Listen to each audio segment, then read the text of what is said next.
Hey guys, it's Ta-Neisha Marshall. I am a professional communications teacher at Bentonville West, and today I'm going to be sharing with you an assignment that I've been doing over a decade that has been really successful in getting to know my students quickly and in depth, and quickly creating culture in my classroom of safety, of being vulnerable, and also of acceptance. And so I'm going to share that with you today. The assignment in general is pretty simple. What you're looking at are the students are going to draw a picture of how they see themselves and how they think others see them. And then we go ahead and analyze and reflect on that. So let's go ahead and jump right into this assignment. This assignment, again, is students who are going to draw a picture of themselves, of how they see themselves versus how they think other people see them. Now, it's really important if you choose to do this assignment that the assignment is so pure, it's so organic. This is kids like at their soul sharing how they see themselves, how they feel about themselves, that you really need to create an environment of acceptance and safety. And that has to be vocalized. Like, it's not just like, oh, my teacher is super cool. It's about vocalizing the expectation and the rules of this assignment to make sure that kids buy in, they can be honest, and everyone feels safe and secure. So let's go ahead and talk about how do I draw this self-portrait. So the first thing you're going to do is you are going to pass out a piece of copy paper to your classroom, and they're going to fold it hot dog style, so long ways. When they open it, at the top of their sheet, they're going to go ahead, as you see is labeled right here, they're going to label one side how I see myself, and the other side how I think I see myself. Now, I think it's really important that you realize you want to make them underline the words I think, because we want to reiterate that what we think is not always reality, and it's a perception that we create for ourselves. Now, what are the requirements of the assignment? Well, the students are going to have to go ahead and draw a full-length picture of themselves on both sides, okay? And they're going to include 10 qualities on each side of the way that they see themselves. Now, just a little clue, because like I said, I've been doing this assignment for a long time. There are students who want to draw themselves tiny, tiny, tiny on the sheet. And sometimes, not always, but it can be a reflection as how they want to be seen small and kind of invisible. You really want to encourage them to take up the entire sheet. It makes it more real and more vulnerable when they can truly look at the qualities that they chose of how they saw themselves and how they thought others did. Now, on each side, you are going to include 10 qualities. So that will be a total of 20 qualities, 10 on each side. With those qualities, they must go ahead and draw on each quality. So a lot of them like to go to the bottom over here and just list. I'm sensitive, I'm athletic, I'm smart, I'm giving. They like to just list those. But what we want to do is we want them to draw representations of what that means. What does it mean to be a mom with kids always behind you and asking, Mom, what does it mean? Which this is something you may not even know about me, but I was a lady Razorback at the University of Arkansas. And when I lifted weights, I would get really big, like really muscular. And I felt really insecure about it. And I still do today, even though obviously I've been out of athletics for a couple decades now. So what we want them to do is on each side, they're going to label 10 qualities, the way they see themselves, and the way they think others see them. Now, we want to make sure that they do the best work that they can. There's going to be a lot of kids who are like, I can't draw. That's fine.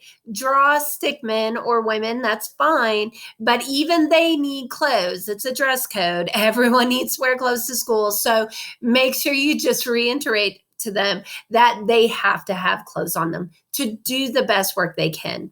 You're going to have a lot of super creative kids. And I'm going to tell you, some drew like lifelike portraits, of them doing dance or whatnot. And they were beautiful, absolutely beautiful. Some were even more abstract. I remember this one student that drew this bag over his head, and it represented, being kind of in the dark about his future. And I just think this is such a great opportunity for even some of our creative kids who tend to be a little bit quiet. Not all of them, we know that. But this allows them to express themselves and their ideas in a different way. One of the requirements is also, if you notice, it has to be in color. They have to color it. It's not just a quick sketch. I give them 90 minutes, and most of them take it home and complete it at home. Like I said, again, some of those creative kids will be, can I shade it? And I'm like, well, it has to be an artistic grade of shade. We're not just coloring with our pencil. We really, really do have some creative kids out there who do an exceptional job in shading and creating this masterpiece. So you know your students. Be creative. Allow as much flexibility as you think will not compromise the assignment. So if you look here, we're going to go down and talk about some recommendations when you do this assignment. So when I give this assignment, I offer to the entire classroom an opportunity to go and sit in a quiet place, to put their music on and work. It may be on the floor in a corner. I'm fine with that. I never single anyone out. I just offer it to the whole class. Hey, if you want to go sit here. Now, of course, we're in COVID, so you want to make sure people are split out. But there are some kids who would rather have a quiet place and just go and draw. I also tell them to respect the intimacy of this assignment. So to make sure that their eyes aren't wandering onto other people's papers. Some kids do this together and they just laugh. I ask it to be a silent assignment so that people can really kind of get into their head and really process it. But when people giggle and share, you're going to see that some of this is a safety mechanism of insecurity. When they draw their picture, sometimes laughter allows them to cope with some of the things that they think about themselves. Just don't allow it to be a distraction for the classroom. Next, again, like I said before, make sure they use that whole page. Tell them that when I grade this assignment, it is purely effort. So if you're the worst drawer ever, but I saw you for 90 minutes really thinking about it, and you can tell the ones who are really, really trying and they put that color on there and they really thought about what they're going to put on there. Those are the awesome assignments you'll see. So that is the first part of it. So what will you see in the outcome? So again, I'm showing my picture here. I do this assignment with them. I always put it on the board so that they can see, sometimes I can be very welcoming. But sometimes welcoming means being a doormat. People can take advantage of me sometimes. I go and share all of these things, and I'm pretty open about things. I think I'm pretty smart, but because I'm pretty unconventional and very out there, sometimes I think people mistake that for being ditzy, or I call it non-smart. And that's the way I kind of feel I'm perceived sometimes. And the kids really love your authenticity. If you're genuine and authentic with them and you're a little bit vulnerable with them, it really just encourages them that this is a safe place for them to be vulnerable as well. So let's go ahead and look at some of the outcomes. Some of the ideas will be the same on both sides. So I put athletic on one side, but I also put athletic on the other. I see myself as athletic. Generally speaking, other people see me as athletic. Some are different or maybe polar opposites. For the example, I think I'm pretty smart, so I put the smart bubble there, but I think people view me as someone who is maybe I call non-smart. So some are going to be positive. I think I have some really great qualities. I have a big heart. I feel I have high expectations. I feel some pretty great things about myself, but there are going to be be some negative things. And I think we need to remember when we're explaining this assignment, this gives us an opportunity to talk about, positive self-talk, but also identifying some of our weaknesses or even some of our things that we feel might come across the wrong way. So for example, like I definitely put here that sometimes I let myself get taken advantage of. And I really need to stand up for myself more and know the word no. That is one word I need to come to grips with. But over here, like I said, I think sometimes people see me as loud because I'm very passionate. I think people see me as not very smart. And it's okay to have those, but they cannot define me. And I have to realize and be aware of some of those thoughts. And so this assignment really allows us to have those conversations with our kids. So now the students have had 90 minutes. They've gone home. They have done their picture. So I do an entire classroom on that class period. Now we're going to go to part 2, which is the reflection and application. Now I'm going to give you the assignment as I did it like I said, over the last 10 decades. I am going to have to manipulate it because of COVID. And I haven't quite been figuring out how to do it because it is such a great part of the assignment. So what you're going to do is you're going to have the kids actually flip over their sheet to the back side, and it'll look like this, right? And so you can see it up there in the PowerPoint. At the top, it's going to say what others think, and you're going to number it, if you see here, 1 through 10, top to bottom, and try to, try to evenly space that out, okay? Because you're going to see after they do this portion, they have to then reflect on what people said about them. Okay, I'm all over the place here. So what I do is I give them a total of 3 minutes to find 10 people that they either don't know or don't know well, and have them write down the first impression they have of them. You can't get to know them. You can't ask questions. You're just going to size them up and write something about them. Now, when I do it, I always only give a minute and a half, and they all start running. They're like, I can't do this. And then I'm like, time's up. And they're like, wait, I don't have mine. And I'm like, okay, I'll give you another minute and a half. And so really, I do it to keep the kids on their toes because they do. I'm like, get up and move. You can't be sitting there just expecting people to come. And it is incredible how they mingle. Now, we're going to go over some rules that I share with them that is definitely going to catch some of those kids that this is going to be super intimidating for them. Rule number 1 is every comment must be positive and a genuine comment. We don't want any negative comments. I don't care if they're your friends. There are no negative comments on this assignment. It is not part of the assignment. Number 2, you can't repeat ideas or words. There's nothing worse than getting 10 comments that I'm a jock, I'm an athlete, I'm sporty spice, you know what? People are much more complex than one aspect of their life. And so, look at them, think, you might be creative. I love finding my gamers. And I'm like, I bet you're a gamer. And they're like, oh my God, how did you know?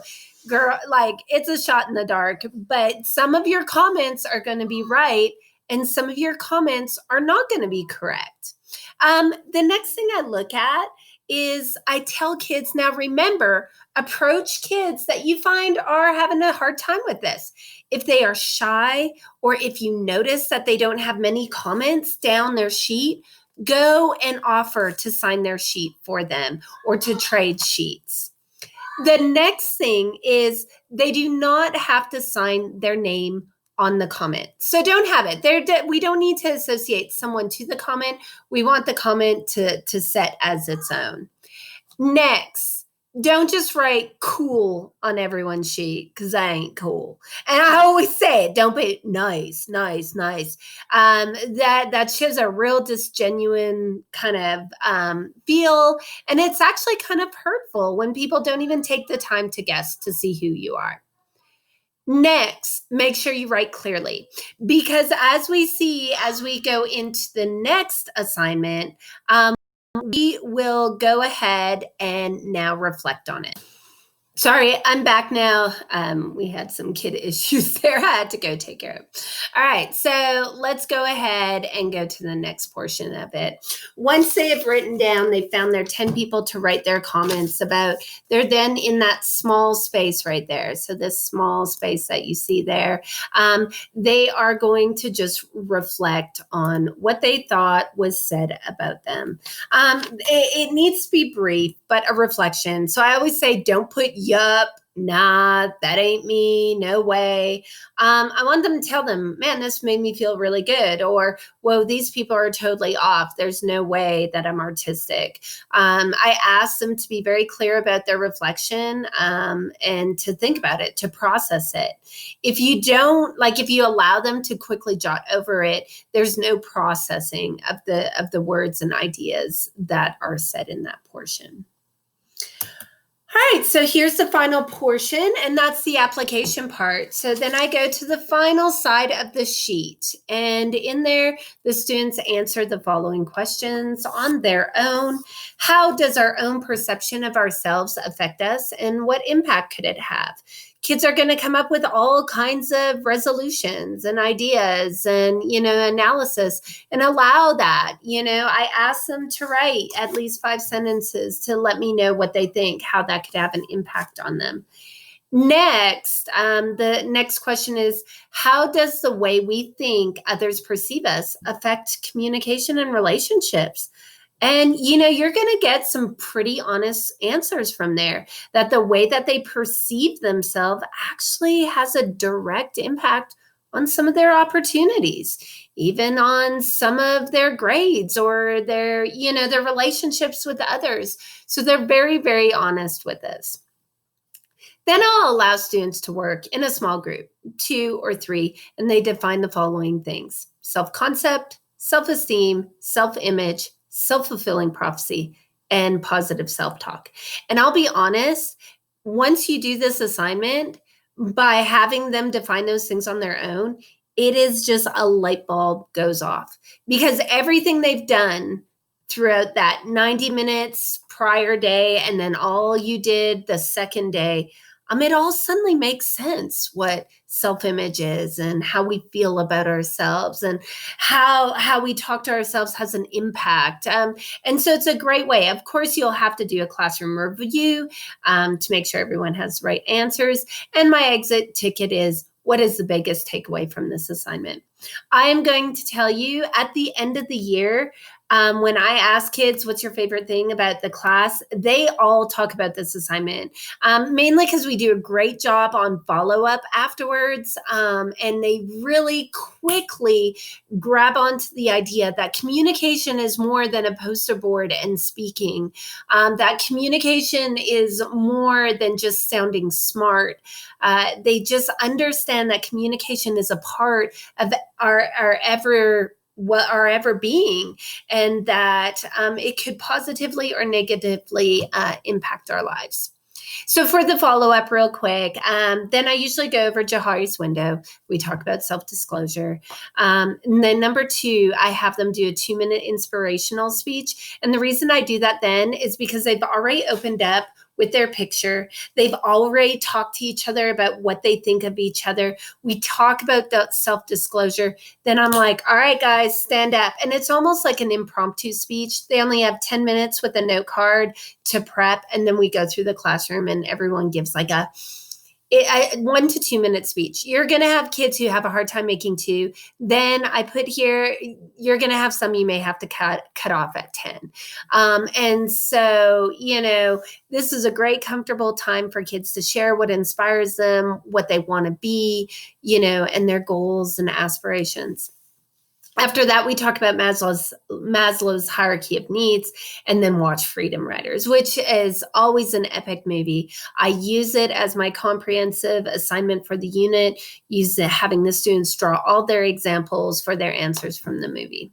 I hope that kind of helps you. Let me know if you have any questions. If you do, reach out to me. I'll be more than happy to Google Hang with you, or even just shoot a quick answer over email. But anyways, I hope this has been helpful. This is a great assignment to do with the kids. Like I said, I have redone this assignment over and over, and usually it turns out the same. But it is just such a great way to, one, get to know your students really well and in depth quickly. To create a great culture in your classroom of vulnerability, but also acceptance and inclusion. And I just think you and your class will enjoy it as much as we do. Anyways, guys, it's going to be a crazy year, but have a great one.